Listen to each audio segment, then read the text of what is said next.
The property was in the limelight a decade ago this month when law enforcement raided the structure and discovered marijuana plants growing in the basement of the facility, which had closed down about 4 years before, according to past published reports. George Ellis, of Ellis Investment Incorporated, owned the building at that time and ended up pleading guilty to possessing more than 1,100 marijuana plants and money laundering, reports said.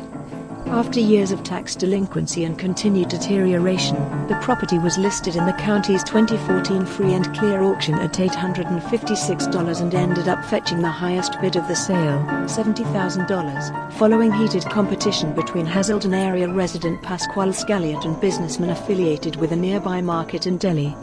Scalliot prevailed and purchased the property through PS Capital Ventures Incorporated, saying the demolition and salvage company he operates would remove the eyesore structure so the 1.6-acre parcel could be developed. Scalliot could not be reached for comment Monday.